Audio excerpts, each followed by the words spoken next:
Hi everyone! Good afternoon or good morning saan man kayo sa oras na ito. Gusto kong magpasalamat doon sa mga patuloy na nanonood ng aking mga videos. Okay, this time gusto ko pong ipakita sa inyo muna bago tayo mag-start ang aking nagawa in the past. Ito yung avocado soap. At mayroon din akong ginawang carrot soap.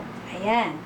So, in this video ay gusto kong ipakita sa inyo kung paano gumawa naman ng papaya soap. So, umpisahan na natin at please stay with me. Ito po ang ating mga ingredients. So, una, kailangan natin ang papaya. Ayan po. So, itong papaya na to ay gumamit ako ng 4 ounces. So, dinurog ko siya. Ito na po yung resulta. Durog na siya at pureed na siya. So, kailangan ito ay durugin ninyo sa blender at hinaluan ko ito ng 2 ounces ng coconut milk para lalong maging very good on your skin yung soap na ito. Okay, so with that, ito naman yung ating mga oils at na-premix ko na siya. So ito ay olive oil, coconut oil, castor oil, bran oil, shea butter, and cocoa butter. Yan po, hinalo-halo na siya. So, and then, gagamit tayo lalagyan ko siya ng 1 tablespoon na sodium lactate para ito yung preservative. At nakakatulong din ito para maging matigas yung sabon. Lalong tumigas yung sabon. So, lalagyan natin siya. Ito ay hahalo ko ngayon sa lye water. Okay. So, kung paano naman gumawa ng lye water, mayroon akong previous videos. So, gusto nyong kung matutunan, so you can go back to my videos at panoorin yung how to make lye solution. Okay, so ang first step natin ay ihahalo natin na ang ating additives. Ang additives dito ay itong banana and mayroon na siyang kasamang coconut milk. Ayan, hinalo ko na siya. So, marami sa atin paborito ang papaya soap. Sa kadahilanan ito ay nakakaputi. Pero hindi ako i-claim na ito ay nakakaputi ang aking sabon. Ang alam ko ito ay maganda sa balat dahil ito ay punong-puno ng mga moisturizing, skin-loving oils like shea butter, cocoa butter, olive oil, and jojoba oil. Ayan. So, mimix ko muna siya. I-stick blend natin siya ngayon. And then, ilalagay na natin yung lye solution. So, dahan-dahan natin ilagay ang lye solution. Yung ating lye solution dapat malamig na malamig siya or nasa room temperature. Ayan. Alam naman natin kung ano ang room temperature. Ito yung hindi ka mapapasok. Ayan. I-stick blend na natin siya. Haluin siyang mabuti hanggang sa ma-blend lahat. Ang ating oils, ang ating additives, which is papaya. Pero gusto ko siyang haluan ng konting Kaolin clay, which is lalagyan ko siya ng mga 1 teaspoon. Ayan. So, ito naman ay optional. You can put Kaolin clay or without Kaolin clay. Ayan. Ihahalo na natin siya. So, dapat yung stick blend na ito ay lubog siya. Hindi siya pwedeng yung nakataas ng ganyan. So, para hindi tumalsik sa inyo yung mixture. Ayan. Okay. I hope you will see this.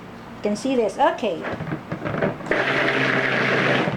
So, hanggang i-mix na siya ng i-mix, i-blend na siya, stick blend hanggang sa makuha natin yung light to medium trays.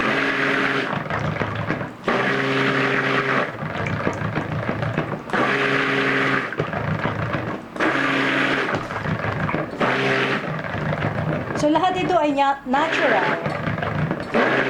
natural ingredients. Yan. So konti pa. Medyo light trace na siya. Kung makikita nyo, kapag ang mixture ay mayroon ng dumidikit sa ating stick blender na gagaya nito, ay pwede na. Ready na siya. But yung gusto ko siyang medyo medium trace.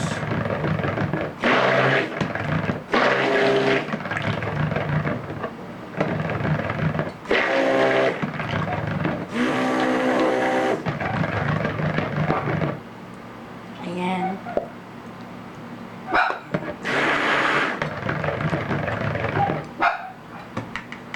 Okay.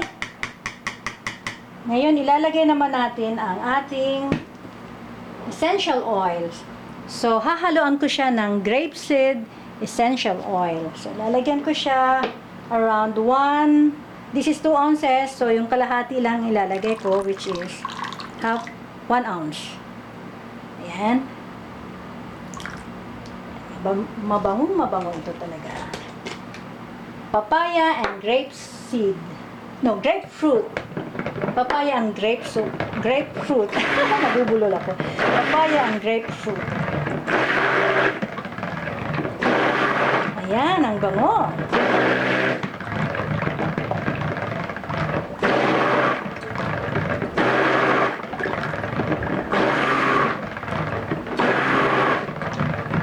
Ayan, yun pa. Gusto ko siya maging very thick.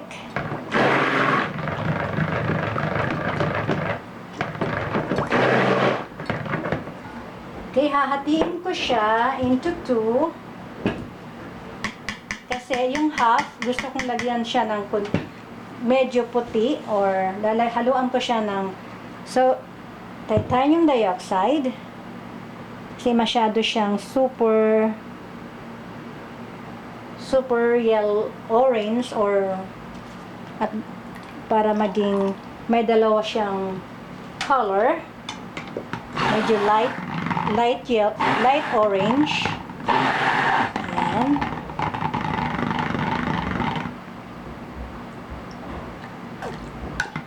Balikan ko siya ng konti.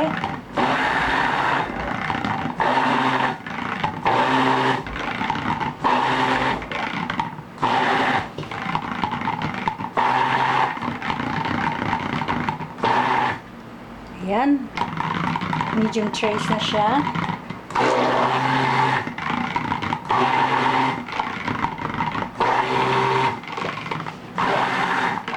Okay, so this one, another konti pa.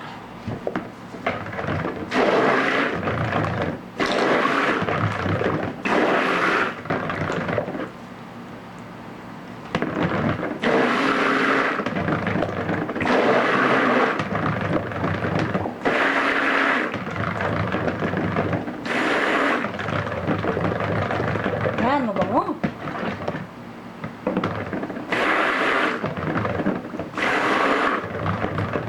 Okay, so I think this is ready. So ilalagay na ngayon natin ito sa ating mold, soap mold. Okay, so that's aside. Ating mold.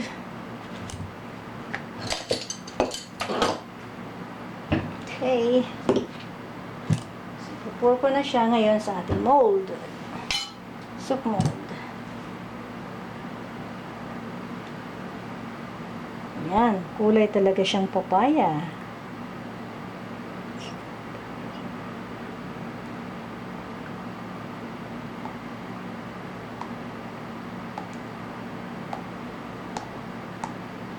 Okay. I think ilagay ko na siya lahat.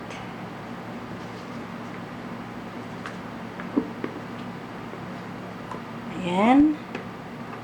Ang ganda ng kulay.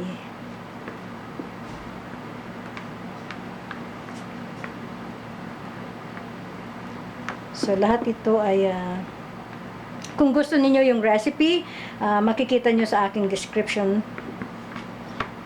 sa video na ito. So,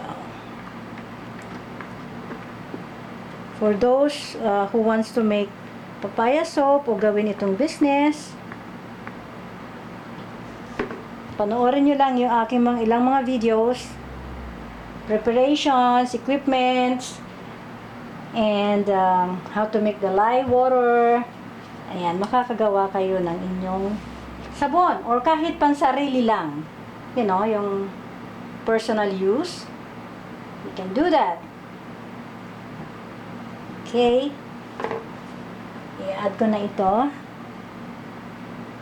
Ayan. I'm sure this is beautiful.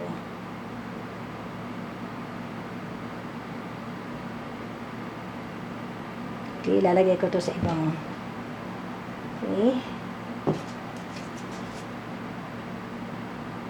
Medyo hindi pa siya masyadong thick. Pero mamaya ito, after probably 5 minutes, medyo magti-thicken na siya. And then, I need to wait about probably 5 to 10 minutes na ito ay maging thick para magkaroon ng konting texture sa ibabaw, sa top. Ayan. So, for the meantime, I have to wait. And, okay, ganito po gumawa ng papaya soap. So, kung gusto ninyong gumawa nito, please comment lang kayo sa aking video and sasagutin ko ito at I am willing to help you how to make your own soap, homemade soap. So with that, salamat sa inyong panonood and please don't forget to subscribe. Thank you!